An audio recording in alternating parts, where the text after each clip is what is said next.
حضرت عمر کا نام انقلاب برپا کر دیتا ہے. حضرت عمر کا نام کفر کے ایوانوں میں جبر، ظلم، شرک کی وادیوں میں جب حضرت عمر کا نام بھی لیا جائے تو بھائی ایمان کانپنا شروع ہو جاتے. حضرت عمر فاروق رضی اللہ تعالی عنہ. حضرت عمر معمولی شخص نہیں، معمولی آدمی نہیں. کچھ لوگ صدیوں کے بعد پیدا ہوتے ہیں اور کچھ لوگ ایسے ہوتے ہیں جو ایک ہی بار پیدا ہوتے ہیں، ان جیسا دوسرا پیدا ہوتا ہی نہیں، دوسرا ان طرح کا پیدا ہوتا ہی. حضرت عمر رضی اللہ تعالیٰ عنہ جیسی شخصیات پیدا ہی نہیں ہوتی دوبارہ. سارے صحابہ در رسالت مآب پہ خود آئے. یہ وہ عظیم شخص ہے جسے اللہ کے محبوب نے اللہ سے مانگ کے لیا، کہا اے اللہ یہ مجھے دے دے. اللہ سے مانگ کے لیا. اس لیے صوفیاء کہتے ہیں کچھ مرید ہوتے ہیں کچھ مراد ہوتے ہیں. کچھ مرید ہوتے ہیں کچھ مراد ہوتے ہیں. مرید وہ ہوتا ہے جو چل کے آتا ہے، آ کے مرید ہوتا ہے. مراد وہ ہوتا ہے جسے کہا جاتا ہے کہ یہ کبھی میرا بن جائے نا، یہ کبھی آ جائے نا، میرا بن جائے، اس کو مراد کہتے ہیں. حضرت عمر مصطفیٰ کریم کی مراد ہیں، حضور کی مراد ہے. اللہم اعز الاسلام بے اسلام عمر ابن خطاب. اے اللہ اسلام کو عزت دے دے، میرے عمر کو کلمہ پڑھنے کی توفیق عطا فرما دے. اور کیسے دعا مانگی؟ او یار حضرت عمر کی تو اس فضیلت کا کوئی جواب نہیں دے سکتا. میرے رسول پاک علیہ السلام سب کے لیے ہی دعا مانگتے ہیں نا، حضور کی دعا عام ہے. لیکن مصطفیٰ کریم نے کعبے کا غلاف تھام لیا اور غلاف کعبہ کو حضور نے سینے سے لپٹایا اور سینے سے چمٹا کے کہا اللہ میں نے تو کبھی سوال ہی زیادہ نہیں کیے، میں کرنے آیا ہوں، مجھے عمر دے دے، عمر دے دے. حضور نے مانگ کے لیا. اور پھر جب جس کو حضور مانگے اللہ سے کہ حضرت عمر رضی اللہ تعالیٰ عنہ کا آج یوم شہادت ہے، میرا تو دل کرتا تھا کہ فجر سے باتیں شروع ہوں اور سارا دن ہی عمر کی باتیں ہوتی رہیں، سارا دن جناب عمر کی باتیں، سارا دن. اس لیے کہ ذکر جناب عمر کا ہوگا پر راضی اللہ کے رسول ہوں گے صلی اللہ ہو. تو جاگ کے بیٹھے، خوش ہو کے بیٹھے. ہمارے ہاں منایا ہی نہیں جاتا. بابے اللہ کی تا ساؤن پادروں اسو کتا تے منڈے جنوری فروری. تو اسلامی سال بھی گیا اور وہ تاریخیں بھی ساری گئیں. یکم محرم امت مسلمہ کے لیے بہت بڑا دن ہے، بہت بڑا دن. یہ شہادت ہے حضرت عمر فاروق کی رضی اللہ تعالی عنہ. یہاں چھوٹی چھوٹی باتوں پہ گورنمنٹ چھٹی کرتی پھرتی ہے، چھوٹی چھوٹی باتوں. الیکشن ہو گیا تو چھٹی، فلاں جگہ پہ تھوڑا سا کسی نے خبر دے دی کہ کوئی پریشانی ہے تو چھٹی، فلاں جگہ یہ ہو گیا تو چھٹی. یہاں تک کہ فلاں وزیر صاحب فلاں علاقے میں آئیں گے تو سارے علاقے کو چھٹی. اور اب تو اس سے بڑا حال ہونے لگا ہے. اگر جن لوگوں کی سندھ میں حکومت ہے ان کے لیڈر کا دن آیا تو اس دن چھٹی، اور جن کی پنجاب میں حکومت ہے ان کا دن آیا تو چھٹی. ہمارا مطالبہ ہے حکومت پاکستان سے، اگر سر اٹھا کے جینا چاہتے ہو تو یکم محرم کو چھٹی کیا کرو. اگر سر اٹھا کے جینا چاہتے ہو تو یکم محرم کو چھٹی کرو جناب عمر کے دن. اور ملت کے جوانوں کو بتاؤ کہ اگر عزت کی زندگی جینا چاہتے ہو تو اس طرح جیو جس طرح فاروق اعظم جی کے گئے. عزت اور وقار کی زندگی، جمہوریت حضرت عمر سے سیکھنی پڑے گی. حکومت کرنے کے طریقے حضرت عمر سے. رعایا کو سیکھنا پڑے گا کہ امیر کس طرح بنایا جاتا ہے اور امیر کس طرح کے ہوتے ہیں. یہاں لوگ ہمیں یورپ کی مثالیں دیتے ہیں، لوگ یہاں ہمیں آ کر کے امریکہ کی مثالیں. انہیں کیا پتا حکومت کیا ہوتی ہے. وہ کہتے ہیں جی وہ سائیکل پہ جاتا ہے ان کا حکمران. میں نے کہا وہ سائیکل پہ جاتا ہے؟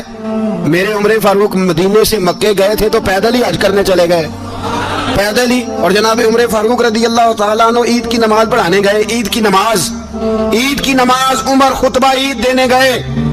اور اس زمانے میں کون سا غریب ہے جو ننگے پاؤں جاتا ہو؟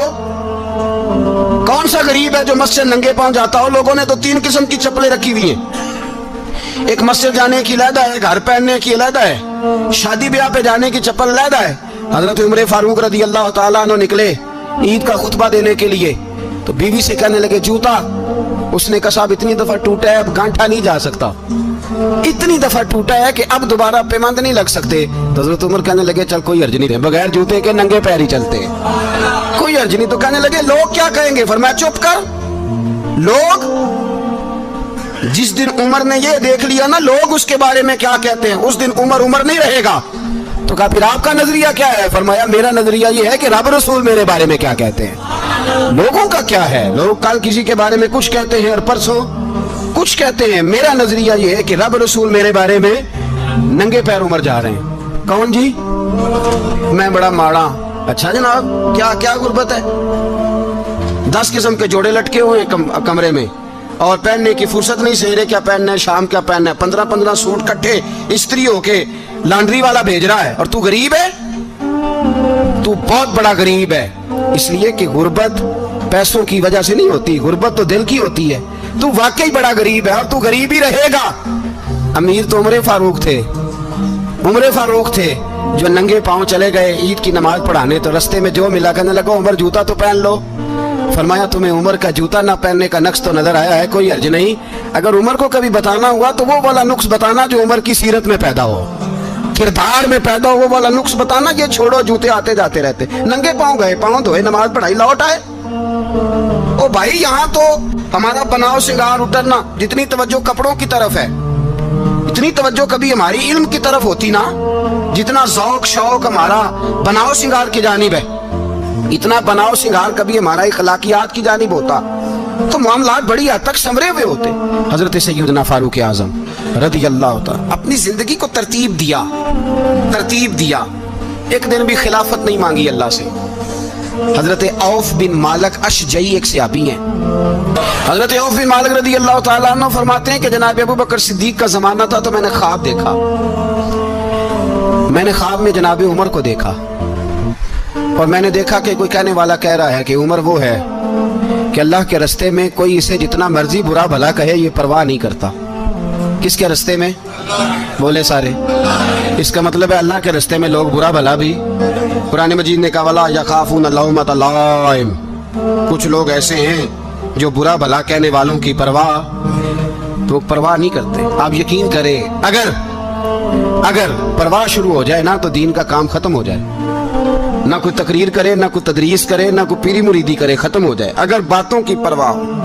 لیکن وہ پرواہ، حضرت عوف بن مالک اشجعی کہتے ہیں میں نے خواب میں دیکھا کہ عمر وہ ہے جو کسی کی پرواہ، اور دوسری بات میں نے یہ دیکھی کہ عمر خلیفہ بنے گا، اور تیسری بات میں نے خواب میں یہ دیکھی کہ عمر شہید بھی کیا جائے گا، عمر شہید بھی ہوگا۔ یہ میں نے 3 باتیں خواب میں دیکھی۔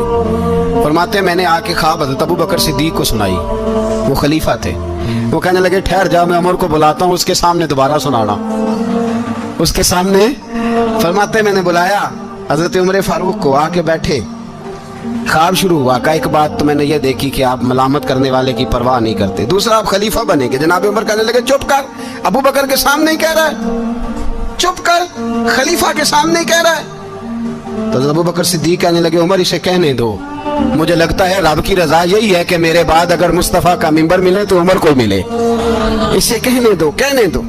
یار یہاں تو لوگ ڈینگے مارتے ہیں، یہاں تو لوگ دعوے کرتے ہیں میرے سامنے فلانے کو بھی بٹھاؤ، فلانے کو بھی بٹھاؤ، اس کو کیا پتا، اس کو کیا پتا، یہ تو بڑکے مارنے کا دور ہے۔ حضرت عمر رضی اللہ تعالیٰ عنہ کو تیسری بات کہی، حضرت عوف بن مالک نے کہا آپ شہید کیے جائیں گے، میں نے خواب دیکھی ہے۔ نیک لوگوں کے خواب بڑی حد تک سچے ہوتے ہیں، کہا میں نے خواب دیکھی ہے۔ تو حضرت عمر کہنے لگے شہید تو دلیر لوگ ہوتے ہیں، شہید تو دلیر، جسے سارا زمانہ دلیر کہہ رہا ہے وہ اپنے بارے میں کیا کہہ رہا ہے؟ کہتے ہیں شہید تو دلیر، میں تو کاہل سا آدمی ہوں، سست آدمی ہوں، میں تو اتنا کام ہی نہیں کرتا، تو یہ خواب تو نے جو دیکھا ہے نا پھر سے دیکھنا۔ تو ابو بکر صدیق فرمانے لگے عاجزی نہ کر، انکساری نہ کر، تو جو کہہ رہا ہے ٹھیک کہہ رہا ہے، لیکن مجھے سن کے شکر بھی ہوا ہے اور افسوس بھی ہوا ہے۔ افسوس اس بات کا کہ تیرے جیسا بطل عظیم چلا جائے گا، اور شکر اس بات کا کہ رب تجھے زندگی بھی اعزاز والی دے گا، اور شہادت کی موت دے کے اللہ تجھے موت بھی عزت والی عطا فرمائے گا۔ اللہ موت بھی تجھے عزت والی دے گا، تجھے کاہلوں جیسی موت اللہ۔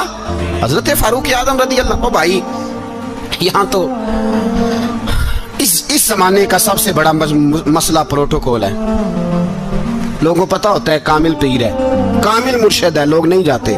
میں کسی کا مرید ہو جاؤں، میرا پروٹوکول کدھر گیا؟